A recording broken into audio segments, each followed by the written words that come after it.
في إطار مشاركة المكتب الوطني للاستشارة الفلاحية في التظاهرات الفلاحية المنظمة من طرف وزارة الفلاحة والصيد البحري والتنمية القروية والمياه والغابات، قام المكتب الوطني للاستشارة الفلاحية بتخصيص فضاء للاستشارة الفلاحية بمدينة أرفود من 3 ل 8 أكتوبر 2023 بالموازاة مع الملتقى الدولي للتمر بالمغرب، واللي كيتنظم بمدينة أرفود من 3 ل 8 أكتوبر 2023. وتم تخصيص شباكين داخل هذا الفضاء. الأول خصص لتحسيس الزوار بأهداف تعميم الحماية الاجتماعية لفائدة الفلاحين وأسرهم في إطار تنفيذ المشروع الملكي الخاص بتعميم التغطية الصحية وتنزيلاً الأهداف الركيزة الأولى لاستراتيجية الجيل الأخضر 2020-2030 بإعطاء الأولوية للعنصر البشري، حيث طيلة مدة المعرض قام مستشارو ومستشارات المكتب بشرح مفصل لهذا الورش الملكي الكبير للمشاركين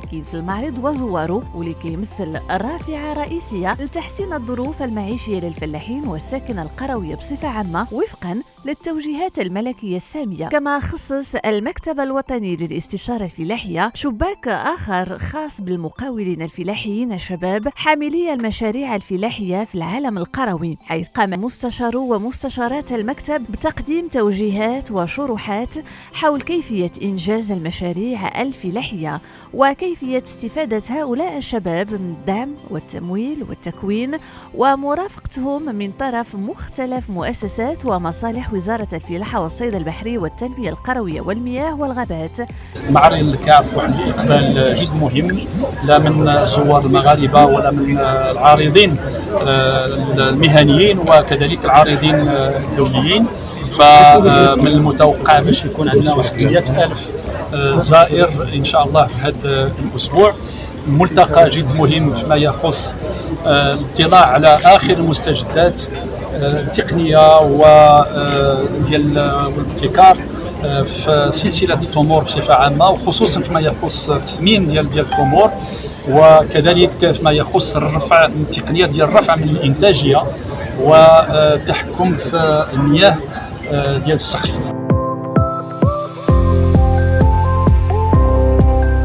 في الملتقى الدولي للتمر بالمغرب اللي كيتنظم بمدينه أرفود في الدوره ديالو 12، يعني الاستشاره الفلاحيه يعني حرصت على انه يكون هذا الفضاء ديال الاستشاره الفلاحيه اللي فيه جوج ديال الاروقه اللي كنستقبلوا بهم الزوار والفلاحه ديالنا والشباب باش نعطيهم معلومات وتاطير في الجانب ديال المقاولات والجانب ايضا ديال الحمايه الاجتماعيه. بالاضافه لهذا مجموعه من الورشات تم التنظيم ديالها في خلال هذا المعرض، بالاضافه الى انه يعني تم التكريم ديال مجموعه من المقاولين الشباب اللي اشتغلوا على مجموعه من المشاريع ديالهم على مستوى الواحات، واللي الحمد لله حققوا نتائج اللي هي جد طيبه. وفي هذا الإطار عرف فضاء الاستشارة الفلاحية دينامية ونشاط متواصل من طرف مسؤولي الاستشارة الفلاحية والمستشارات والمستشارين الفلاحيين، هم بالخصوص تقديم الشروحات والتوضيحات لمختلف الزوار بخصوص ريادة الأعمال للمقاولين الفلاحيين الشباب والمنصة الرقمية للتواصل ودعم الاستشارة الفلاحية أرضنا، وبشكل خاص قاعدة المعرفة الفلاحية وشبكة التواصل الاجتماعي الفلاحي، لما تحظى به من أهمية في ربط الفلاحين والشباب والمرأة القروية بالدعائم الرقمية للاستشارة الفلاحية، حيث كتتيح لهم الحصول على كل المعلومات والأجوبة الناجعة لتساؤلاتهم حول مشاريعهم الفلاحية. بهذه المناسبة قامت الاستشارة الفلاحية بتنزيل شباكين، واحد خاص بالمقاولات والثاني خاص بالتغطية الصحية، اللي من خلاله كنستقبلوا مجموعة من الفلاحة بشكل يومي تيسولوا على كيفية الاستفادة من التغطية الصحية اللي كتبدا من عملية التسجيل عن طريق هيئة الاتصال اللي هي وزارة الفلاحة، حتى وضع الملفات ديال التغطية الصحية في الضمان الاجتماعي وكيفية التوصل بالتعويضات اللي وضعوها سواء في مكاتب القرب اللي وضعها الضمان الاجتماعي رهن إشارة هذه الفلاحة وباقي الناس اللي كيستافدوا من التغطية الصحية، أو لا في مكاتب الضمان الاجتماعي الوكالة.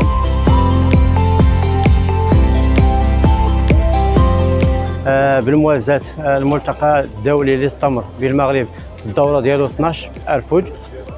لقيت واحد الفضاء ديال الاستشارة الفلاحية. ملي دخلت لقيت واحد الشباك ديال المقاولين الفلاحة الشباب دخلت عندهم عطوني معلومات، شرحوا لي كيفاش ندير المقاولة ديالي، كيفاش نطورها وكيفاش نخدمها في المستقبل.